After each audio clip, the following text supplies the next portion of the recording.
Imagine pulling a gun on the same man who made you a millionaire. Not in the streets, but inside a recording studio. That's exactly what federal prosecutors say Pooh Shiesty did to Gucci Mane. But this wasn't random. This had been building for years. This case should serve as a warning to others who believe that using violence and intimidation tactics to rob others in our community is a viable way to conduct business.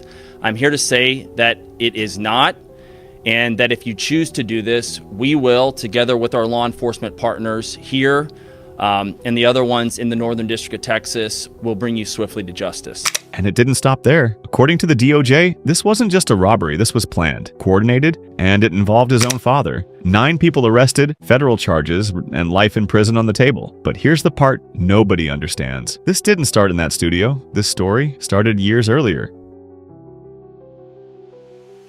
January 10th, 2026, Dallas, Texas. A studio session. That was supposed to be business, contracts, negotiations, a conversation about the future.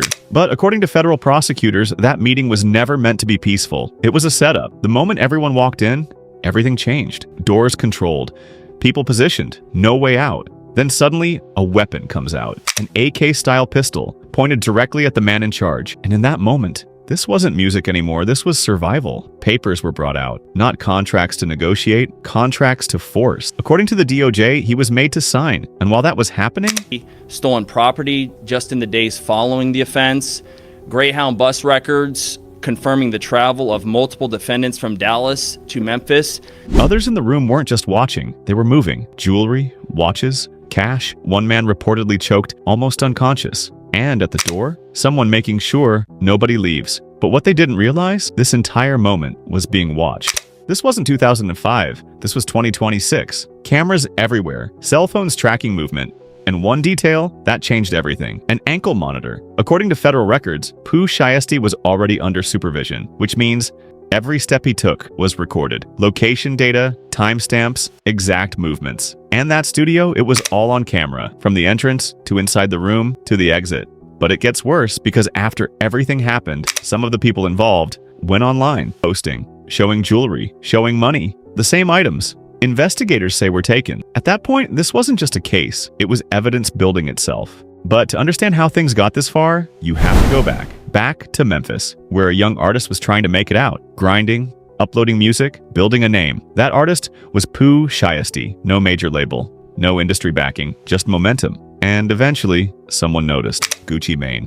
One of the most influential figures in trap music. A man known for spotting talent early, and when he signed Pooh Shiesty, everything changed. Gucci Mane isn't just another rapper. He's one of the most important figures in trap music history. The kind of artist who didn't just make hits. He created careers. In Atlanta, his influence runs deep. From Waka Flocka Flame, to Young Thug, to Future, even the Migos.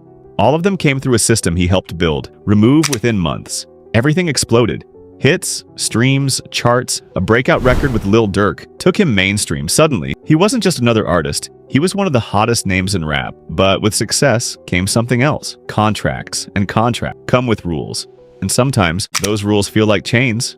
And that system was bigger than music. Through his 1017 Records label, Gucci didn't just sign artists. He built an ecosystem, a pipeline, from the streets to the spotlight. And more than anything, he had an eye for talent that almost nobody else in the industry could match. Just as things were taking off, everything stopped. Legal issues, arrests, federal charges, and eventually prison. Years behind bars, watching the world move on without you, watching your career slow down. And during that time, things changed. Relationships shifted, trust started to fade, and according to reports, resentment started building. He felt trapped, and sitting in federal prison with years ahead of him, that feeling only got worse. The resentment didn't just sit there. It grew slowly, quietly until it turned into something bigger. And according to the DOJ, what happened on January 10th, 2026 was the result of all of that. But to really understand it, we gotta go back to where everything started.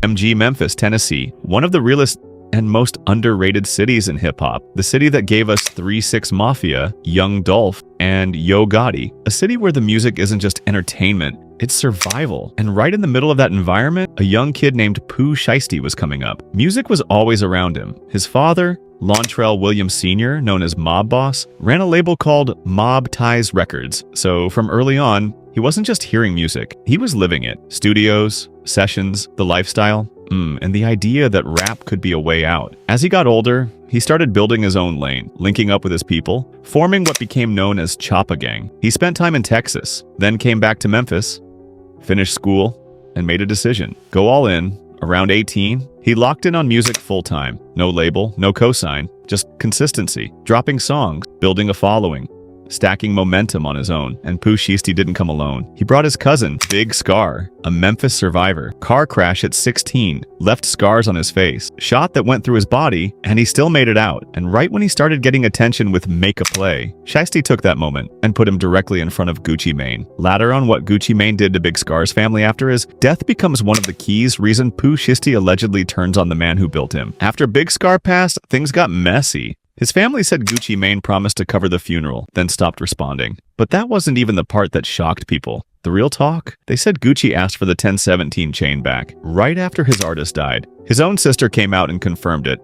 said the chain wasn't going anywhere. Gucci's side pushed back, even showed $20K sent for the funeral, but by then, the damage was already done. And Pooh Shiesty heard all of this, from a prison cell. His cousin gone? And now this? That kind of situation changes how you look at people. October 2025, he finally comes home. 25 years old. Years gone, the game moved on without him. And now he's back, on an ankle monitor. Strict rules, one mistake, and it's right back to prison. But here's where everything changes. Pooh Shiesty didn't come home just to sit still. He wanted out of that deal. No more waiting. No more feeling locked in. So a meeting gets set up. Dallas, Texas, January 10th, 2026. On the surface, it looks like business. A simple conversation about contracts. Gucci Mane pulls up, thinking it's just a negotiation. But behind the scenes, something else was already in motion. This wasn't just a meeting. According to the DOJ, this was planned. People moving from Memphis to Dallas, roles already set. Everyone knowing what time it was. And when they all walked into that studio, everything changes. According to the DOJ, this wasn't an argument that got out of control. This was already planned. Doors close, and just like that, the room gets taken over. Pooh Shiesty pulls out an AK-style pistol. Not to scare, but to control the situation. Across the room, other members start moving. Jewelry getting taken, cash getting grabbed, one person gets choked, nearly blacking out. And at the door, Big Scar's close circle, making sure nobody walks out. No exits. No help, no way out. And in the middle of all that, Gucci Mane is sitting there, being forced to sign paperwork, not in a boardroom, not with lawyers, but at gunpoint. Think about that. A contract worth millions decided in seconds. But here's what makes it even crazier. There were witnesses, cameras, and even off-duty officers in that building. Everything was being seen. And still, it happened anyway. Phones tracked movements, cameras caught faces, and just hours later, like some of them were already posting the jewelry online, like nobody was watching. And that's when it all flipped, because what happened in that room didn't stay in that room. The feds were already building the case, and this time, it wasn't a comeback story anymore. It was a countdown. And the craziest part, this all happened while he was still on an ankle monitor.